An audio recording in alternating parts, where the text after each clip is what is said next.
네, 다음으로는 유아교육법 시행령 하도록 하겠습니다. 시행령. 이 시행령은 요 유아교육법 대통령령으로 나오는 거죠. 그런데 여기는 시행령은요, 법에서 위임한 사항과 그 시행을 위해서 필요한 사항을 정함을 목적으로 합니다.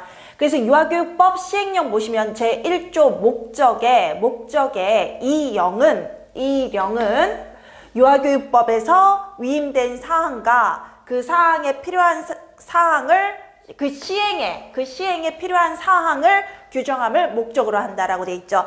이거 알아두셔야 되는 거예요. 시행령은 법에서 위임된 걸 해요. 그리고 시행규칙은 법과 시행령에서 위임된 걸 해요. 그걸 알고 계셔야 돼요, 선생님. 자, 그 다음에 1조 2는 그냥 관련해서 읽어보세요. 보기는 뭐 읽어보시고 중요한 내용이 아니라 근데 선생님 제가 스킵하고 넘어가는 조항도 읽어보셔야 돼요. 한 번씩은 읽어보셔야 돼요. 제가 안 짚어드린다고 하더라도. 그래서 쭉 내려갈게요. 시행령은요.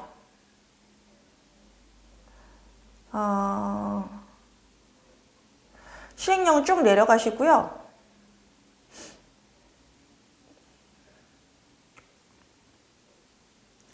쭉쭉쭉쭉 내려가세요. 10조 한번 보세요, 선생님. 10조가 유치원 규칙의 기재사항 등이라고 되어 있습니다. 유치원 규칙에는 뭐가 들어가야 되냐 이거죠. 선생님, 유아교육법에서 유치원 규칙은 누가 개정한다라고 했습니까? 그 책임이 원장한테에게 있습니다. 유치원의 규칙이니까 당연히 유치원의 원장에게 있고요. 교육연한, 학기 및 휴업일, 학급 편제 및 정원, 교육 내용, 수업 일수 및 수업 운영 방법, 입학, 재입학, 편입학, 전학, 휴학, 퇴학, 수료 및 졸업, 수업료, 입학금 그 밖의 진수사항. 그 다음에 유치원 규칙의 제정 절차, 다른 법령에서 유치원 규칙으로 정하도록 한 사항, 그리고 해당 유치원의 지도 감독 기관이 정하는 사항 등등을 유치원 규칙에 담게 되어 있습니다. 알아두십시오. 자, 선생님, 학기가 나오고 있어요. 유아교육법에서는 학년도가 나왔거든요. 그 학년도가 뭐였습니까? 3월 1일에서 해당 연도의 3월 1일에서 다음 해 2월 말일까지 있지 않습니까? 그런데 우리는 이 학년도를 1년의 학년도를 두 학기로 나누죠. 1학기, 2학기요. 그런데 1학기와 2학기를 정하는 기준은 뭐겠습니까? 원장이 정한 날입니다. 1학기는 3월 1일부터 원장이 정한 날까지 하고요. 2학기는 1학기 종료일 다음 날로부터 다음해 2월 말일까지예요. 그러면 그 학년도는 법에 정해져 있어요. 3월 1일에서 2월 말일까지. 그런데 1학기와 2학기의 구분은 1학기의 시작 날짜는 3월 1일이고 2학기의 마지막 날짜는 2월 말일이지만 그 중간에 1학기와 2학기를 구분하는 그 중간 날짜는 누가 정한다고요? 원장이 정하기 때문에 유치원마다 다를 수 있습니다. 보통 이제 지역 유치원이 이제 협의해서 정하긴 하지만요, 선생님. 유치원마다 그거를 그 협의 사항을 따르든 안 따르든은 원장의 권한입니다. 그래서 원장이 정할 수 있습니다.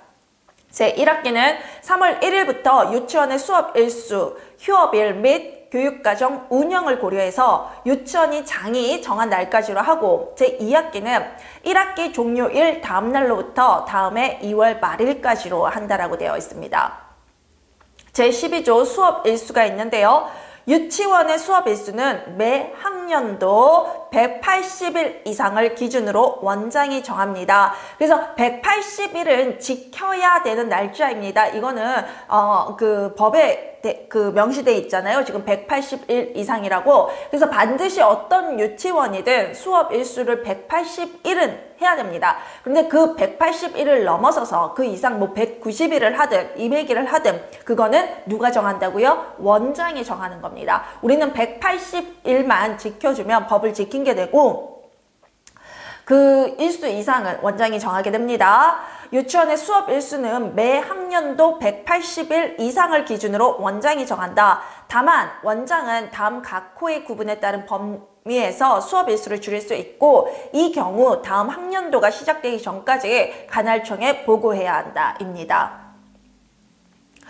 천재지변의 발생, 연구학교의 운영 등 교육과정의 운영에 필요한 사항, 수업 일수의 10분의 1, 그리고 휴업 명령이나 휴원 처분에 따라 휴업하거나 휴원하는 경우 해당 휴업기간 또는 휴원기간, 지금 같은 사태죠. 코로나 사태. 그리고 원장은 교육상 필요한 경우 보호자의 동의를 받아서 교외 체험학습을 허가할 수 있어요. 이 경우 교외 체험학습을 유치원 규칙으로 정하는 법인에서 수업으로 인정할 수 있어요. 한마디로 아이들이 부모님과 함께 교외 체험학습을 간다라고 한다면 그 아이가 유치원 활동에 그날 유치원 수업일에 오지는 않았어도 우리는 그것을 수업일로 인정할 수 있다라는 거입니다. 자, 13조 유치원의 학급 편성이 나옵니다. 학급 편성. 유치원은 기본적으로 단일 연령을 기본으로 합니다. 그래서 유치원의 학급 편성은 같은 연령으로 하는데요. 다만 원장은 교육과정의 운영에 특히 필요한 경우에는 혼합 연령으로 학급을 편성할 수 있습니다. 원장은 교육과정 운영에 특히 필요한 경우에는 혼합 연령으로 학급을 편성할 수가 있습니다. 제14조 휴업일인데요. 휴업일. 유치원의 휴업, 수업을 쉬는 거죠. 유치원이 쉬는 게 아니라 수업을 쉬는 겁니다. 원장이 매 학년도가 시작되기 전에 보호자의 요구, 지역 실정을 고려하여 정하되 관공서의 공휴일 및 여름, 겨울 휴가가 포함되어야 한다입니다. 그래서 선생님 왜 우리 여름방학, 겨울방학 있지 않습니까? 그리고 중간중간에 그 유치원마다 봄방학, 가을방학 또 재량권 넣을 수가 있어요. 그래서 이런 보호자의 요구나 지역 실정을 고려해서 또는 관공서의 휴업 공휴일이나 여름, 겨울 휴가 포함해서 원장의 휴업일 정할 수 있습니다. 원장은 비상재해나 그 밖에 급박한 사정이 발생한 경우에는 임시 휴업을 할 수가 있습니다. 이 경우 원장은 지체 없이 교육청에 이를 보고해야 한다라고 합니다. 수료 및 졸업인데요. 원장은 유치원 규칙으로 정하는 바에 따라 해당 유치원 유아의 교육과정 이수 정도 등을 고려해서 수료 및 졸업을 인정합니다. 그 다음에 학급수 및 학급당 유아수는요.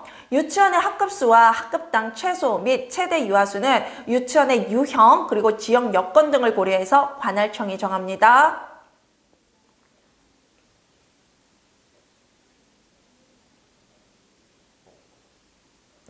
자, 그리고 쭉 내려가 주세요. 쭉 내려가 주시고요. 제19조 보도록 하겠습니다. 제19조 장학지도인데요. 교육감입니다. 교육감이라 그러면 교육부 차원이라는 겁니다. 교육부 차원에서 교육감은 장학지도를 할 때에는 매 학년도 장학지도의 대상, 절차, 항목, 방법 및 결과 처리 등에 관한 세부 계획을 수립하여 장학지도 대상 유치원에 미리 통보한다라고 되어 있습니다. 교육감은 장학지도를 할 때에는 매 학년도 장학지도의 대상, 절차, 항목, 방법 및 결과 처리 등에 관한 세부 계획을 수립하여 장학지도 대상 유치원에 미리 통보하여야 합니다. 제20조 평가의 대상 나오고 있습니다. 평가의 대상. 유치원에 대한 평가는 국립, 공립, 사립 유치원을 각각 그 대상으로 합니다. 제5주기 유치원 평가가 시행되고 있습니다. 여기에서 말하는 평가는 유치원 평가를 말하고 있습니다. 그래서 유치원에 대한 평가라고 나오죠. 선생님, 제5주기는 국가 수준보다는 지역 수준으로 시행되고 있습니다. 그래서 그렇다고 해서 이제 국가 수준이 없다라는 건 아닙니다. 당연히 법이 국가 수준입니다. 그래서 평가의 이렇게 국가 수준으로 하지 않고 지역 수준을 할 때는요. 오히려 법에 근거해서 그 부분들을 알아두셔야 됩니다. 유치원에 대한 평가 뭐라고요? 국립, 공립, 사립 유치원이 각각 그 대상으로 하고요. 제21조가 평가의 기준입니다. 이거 암기하셔야 되는 겁니다. 선생님 1주기냐, 2주기냐, 3주기냐, 4주기냐, 5주기냐가 중요한 게 아닙니다. 법에 명시되어 있다면 그것이 몇 주기의 유치원 평가든 반드시 유치원 평가 안에서 평가돼야 되는 부분이고요. 말씀드린 것처럼 올해 유치원 평가, 제5주기 유치원 평가는 지역별로 색깔이 강하기 때문에 1차 시험에서 나오기가 어려울 수도 있습니다. 그렇다고 해서 유치원 평가가 시험 문제에 안 나온다는 건 아닙니다. 왜냐하면 제5주기가 어쨌든 시행 첫 해이기 때문에 제5지기가 시행되고 있기 때문에 물어볼 가능성이 큽니다. 그런데 그렇게 지역 수준에서 되고 있는 것을 물어볼 때는요, 국가 수준의 시험에서 물어볼 때는 오히려 법 부분을 물어볼 수 있겠죠. 왜? 법에 명시되어 있기 때문에 교육부든 그다음에 지역교육청, 시도교육청이든 지금 유치원 평가를 하고 있기 때문에 오히려 법의 부분이 국가 수준으로 돼서 그 국가 수준의 1차 시험에서는 물어보기가 쉽습니다. 선생님, 우리 공립유치원 교사는요, 공립은 시도가 선발하는 겁니다. 그래서 우리 선생님들이 이렇게 지금 이제 하신 거는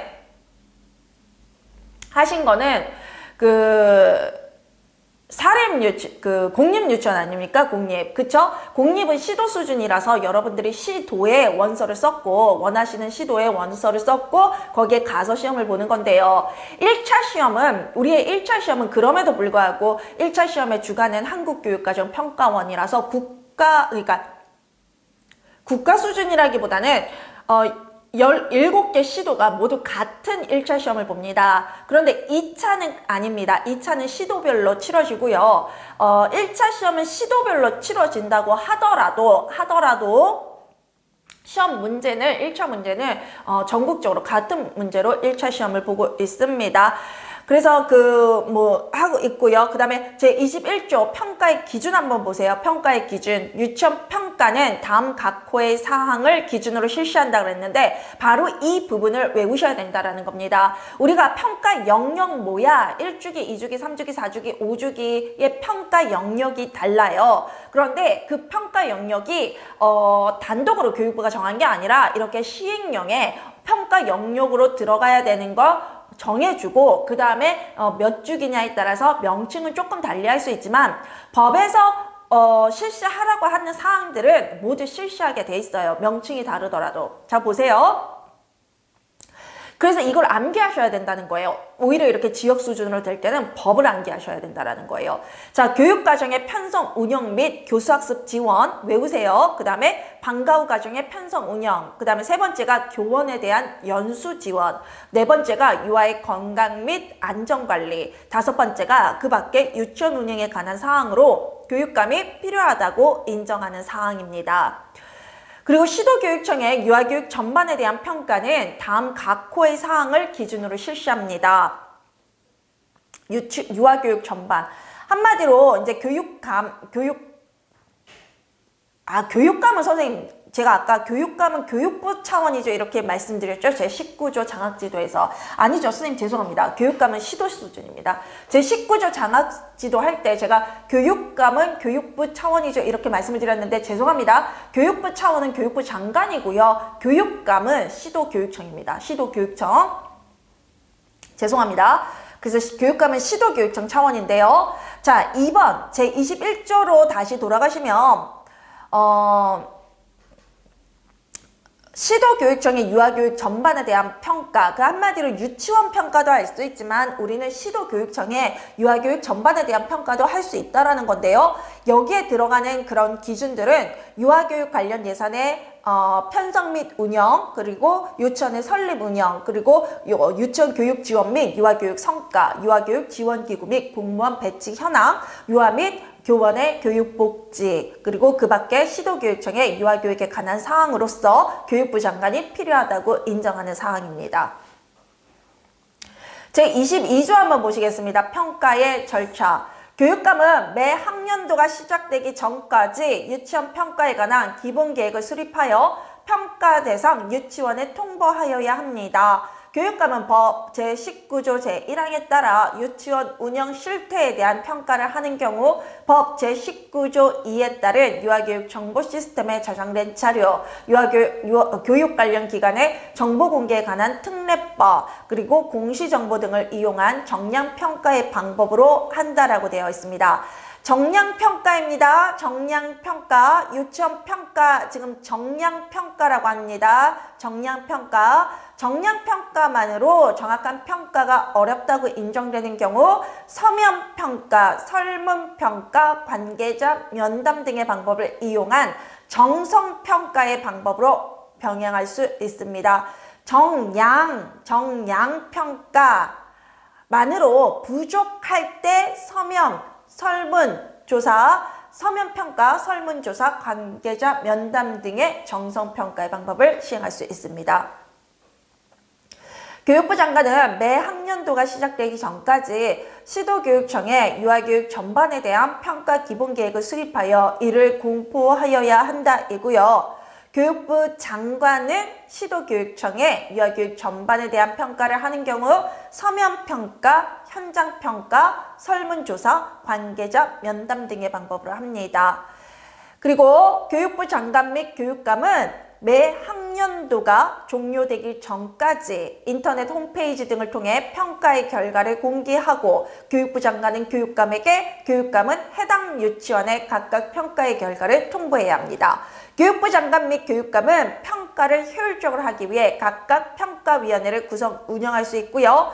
유치원 평가에 필요한 사항은 교육감이, 시도교육청, 유아교육 전반에 대한 사항은 교육부 장관이. 그러면 시도를 관리하는 것이 당연히 교육부니까 교육부 장관은 시도교육청의 유아교육 전반에 대한 걸 하고요. 그리고 우리 교육청이 시도교육청이 각각의 단위 유치원에 대한 어떤 정책들을 하지 않습니까? 그래서 단위 유치원에 대한 평가에 관련된 사항을 시도교육청, 교육감이 한다라는 거 얘기입니다. 선생님, 이 중에서 제22조 평가의 절차 2항 있지 않습니까? 2항 교육감은 유치원 운영 실태 등에 대한 평가를 하는 경우 법에 따른 유아교육 정보 시스템에 저장된 자료, 교육 관련 기관의 정보 공개에 관한 특례법에 따른 공시정보 등을 이용한 정량평가, 거기 밑줄, 정량평가의 방법으로 하고요. 정량평가만으로 정확한 평가가 어려울 때, 어렵다고 인정되는 경우 어떻게? 정성평가를 한다, 밑줄 짝이요. 그런데 정성평가의 방법이 뭐다? 서면평가, 설문조사, 관계자, 면담 등이라는 거죠. 그거 외우셔야 될 거예요, 아마. 그 다음에 쭉쭉쭉쭉 내려가겠습니다.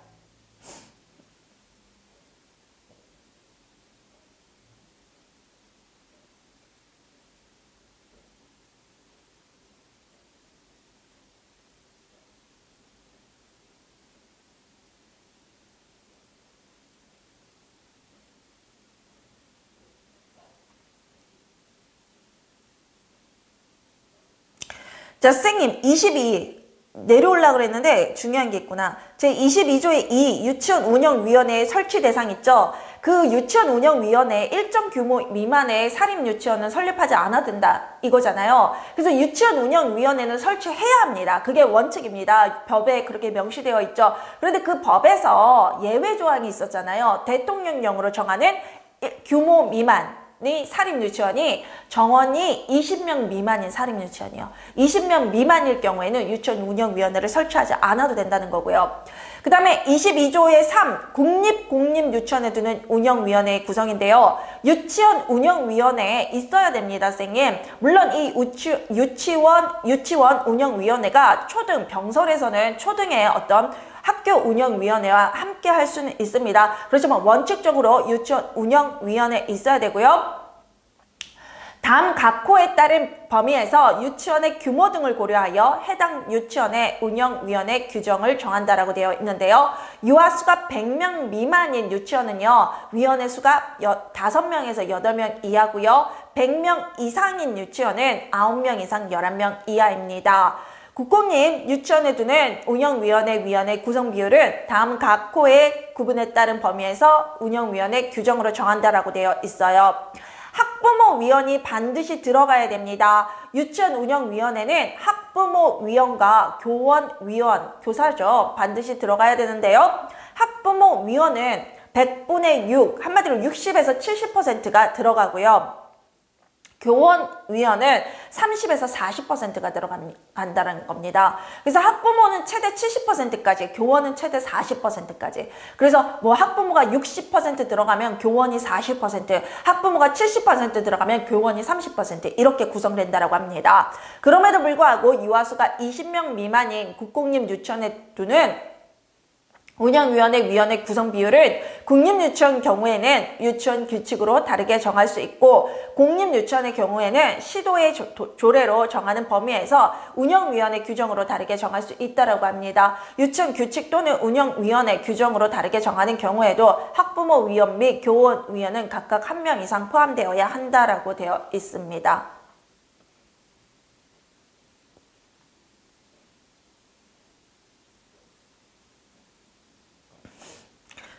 이제 쭉 넘어갈게요, 선생님. 교직원 파트 보시겠습니다. 제23조입니다. 유치원에서는요, 원장, 원감 외에 학급마다 교사 1명 이상을 배치하여 학급을 담당하게 합니다. 그런데 2학급 이하인 유치원의 경우에는 원장 및 원감이 학급을 담당할 수 있다고 합니다. 그래서 대통령령으로 정하는 일정 규모 이하의 유치원이란 2학급 이하의 유치원으로 말한다라고 하네요. 방과후 과정을 운영하는, 선생님 여기 보세요. 원장 및 원감이 학급을 담당할 수 있어요. 2학급 이하인 경우에요. 그러면 2학급 이상인 경우, 2학급 이하, 2학급 초과, 2학급을 초과, 3학급부터는요. 절대 원감 및 원장이 학급을 담당할 수 없다라는 얘기입니다.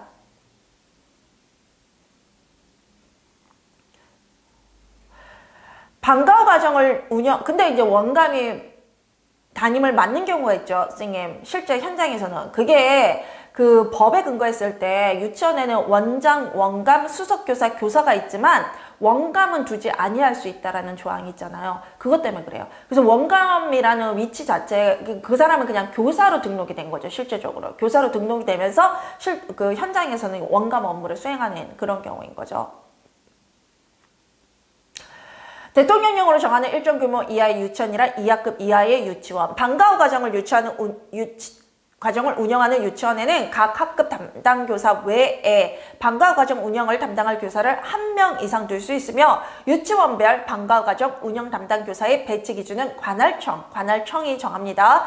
유치원에는 교사 중에서 다음 각 호에 따른 수의 보직 교사를 둘 수 있습니다. 다만 11학급 이하의 유치원으로서 교육부 장관이 지정하는 연구학교에는 다음 각 호에 따른 수보다 보직 교사 1명을 더 줄 수 있다고 합니다.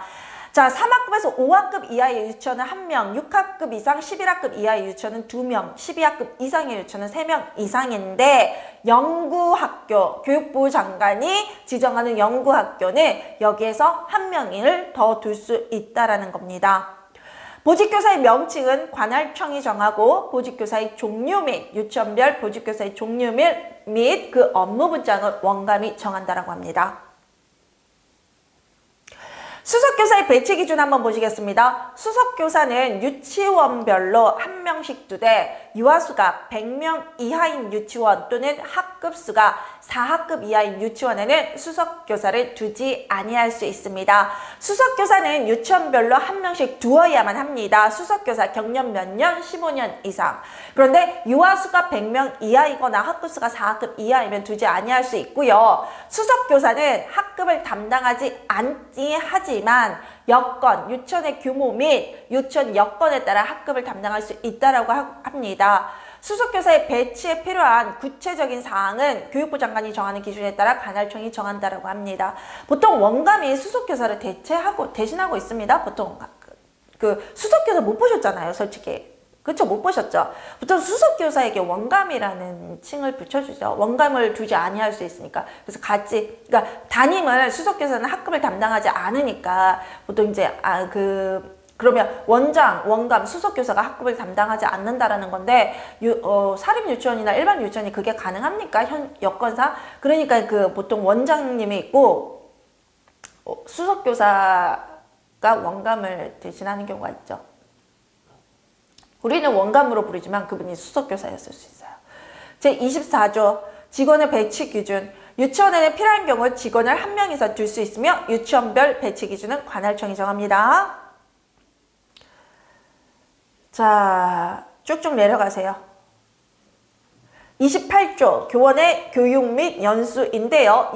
교육부 장관과 교육감을 유치원 교원의 자질 향상을 위한 교육 및 연수를 정기적으로 실시하여야 합니다. 교육부 장관과 교육감은 유치원 교원의 자질 향상을 위한 교육 및 연수를 정기적으로 실시하여야 하고요. 교육부 장관과 교육감은 교원의 각종 교육 및 연수계획을 수립하거나 집행할 경우 유치원 교원을 다른 교원과 같게 대우하여야 하며 차별해서는 아니 된다. 저는 솔직히 왜 이런 문항이 들어가 있는지 모르겠어요. 이런 조항이. 당연한 거 아니에요? 우리가 왜 당연히 그거는 왜 이게 법에 명시되어 있어야 됩니까? 우리는 당연히 같은 교원인데 왜 누가 우리를 차별해요? 헐. 그쵸? 우리 학교의 교원인데 제29조 무상교육의 내용 및 범위어 초등학교 취학 직전 3년의 유아에 대해서 실시하는 무상교육은 매년 1월 1일 현재 만 3세 이상인 유아로서 다음 각 호의 어느 하나에 해당하는 기관에서 교육부 장관과 보건복지부 장관이 협의하여 정하는 공통의 교육 보육과정을 제공받는 유아를 대상으로 합니다. 자, 초등학교 취학 직전 몇 년? 3년. 3년을 초과해서 지원하진 않아요. 이 경우 유아가 받을 수 있는 무상교육기간은 3년을 초과할 수 없다. 그렇게 시행령에 명시되어 있지 않습니까? 그쵸? 1월 2일부터 3월 1일까지의 기간 중에 만 3세가 된 유아가 공통가정을 제공받는 경우에는 1학 전단에도 불구하고 무상교육의 대상으로 봅니다. 이 경우에도 유아가 받을 수 있는 무상교육 기간은 몇 년을 초과할 수 없다고요? 3년을 초과할 수 없습니다. 쭉 내려갈게요. 33조 보세요. 33조가 방과 후 가정 운영 등에 대한 지원인데요. 선생님 보세요. 방과 후 가정 운영 등에 대한 지원은 할 수 있다라고 나와요. 할 수 있다. 해야 한다가 아니에요. 해야 한다라고 명시되어 있으면 우리는 국가가 돈을 안 주잖아요. 주세요. 법에 근거해서 이렇게 할 수 있는 거예요. 왜 도대체 그 국가가 법을 안 지킵니까? 이렇게 얘기를 할 수 있지만 할 수 있다라는 건 할 수도 있고 안 할 수도 있어. 우리가 여건에 따라서 줄 수도 있고 안 줄 수도 있었기 때문에 이건 안 줘도 상관은 없는 겁니다. 그래서 우리가 무상교육이거든요. 유아교육은 유아교육 교육과정은 우리가 국비 무상교육입니다. 무상교육인데 그거는 무상교육이다 이렇게 돼 있고요. 방과 후 가정 같은 경우는 지원할 수 있다 이런 식으로 나옵니다. 그래서 할 수도 있고 안 할 수도 있다. 교육부 장관과 교육감은 다음 각 호의 경비의 전부, 그러니까 전부를 지원할 수도 있는 거예요. 그러니까 좀 시도가 좀 돈이 많고 유아교육을 좀 지원하고 싶다. 그러면 경비, 방과 후 과정까지 전부 지원할 수 있는 거고요. 또는 일부를 예산의 범위에서, 그러니까 예산이 좀 안 된다. 무상교육 하고 났더니 방과 후 과정까지 못하겠다. 그러면 일부를 할 수 있고 아예 안 할 수도 있어요. 일부를 예산의 범위에서 방과 후 과정을 운영하거나 수업 일수를 초과하여 운영하는 유치원에 지원할 수 있다. 교육환경 개선비, 인건비, 교직 교구비, 교육부 장관과 교육감이 필요하다고 인정하는 경비입니다. 쭉 내려가세요. 쭉 내려가시고요. 여기까지네요. 시행령은. 그 다음에 쭉 내려가세요. 쭉 내려가시면 별표가 있어요. 별표. 강사 등에 대한 자격 기준이 있거든요. 유치원 강사 등에 대한 자격 기준. 이건 뭐 우리는 교원에 해당하니까 여러분들 한번 읽어만 보시기 바랍니다. 읽어만.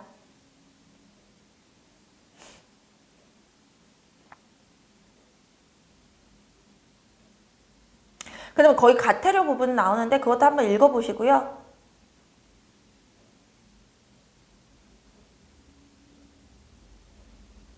가태료 부분. 가태료 부분에서 선생님 거기 가태료의 부과기준 있죠? 별표 2에서 가태료의 부과기준 거기에서 쭉 내려오면 다와 라가 있어요. 다가 건강검진을 실시하지 않은 경우 과태료가 어떻게 됐었어요? 300만 원 이하였잖아요. 그 다음에 응급조치 의무를 이행하지 않은 경우 이거 둘 다 원장이 해야 되는 건데 어쩌다 하지 않았을 경우 과태료가 300만 원 이하였잖아요. 1회 위반 시에는 100만 원, 2회 위반 시에는 200만 원, 3회 위반 시에는 300만 원이에요. 3회 이상. 근데 3회 이상이란 말은 4회, 5회, 6회 그렇게 위반해도 각각각에 대해서 300만 원을 한다라는 거예요. 왜? 법에서 300만 원 이하라고 했기 때문에 그 어떤 이 사람이 반복적으로 위반을 해도 4회, 5회, 6회, 7회 뭐 이렇게 해도 너는 4회째니까 400만 원이야, 5회째니까 500만 원이야 이렇게 못해요. 3회까지는 이제 300만 원 이렇게 1회는 100만 원 그러니까 300만 원 이하니까 300만 원보다 적은 금액의 과태료는 할 수 있는 거잖아요. 그래서 1회 위반 시 100만 원, 2회 위반 시 200만 원. 3회째는 너 세 번째부터는 300만 원이야. 그래서 4회째도 300만 원, 5회째도 300만 원이에요. 왜 법에서 과태료는 300만 원 이하라고 했으니까 그 이상, 그 300만 원을 초과해서 과태료를 할 수가 없는 거예요. 여기까지가 유아교육법 시행령이었습니다. 유아교육법 시행규칙에서 뵙도록 하겠습니다. 감사합니다.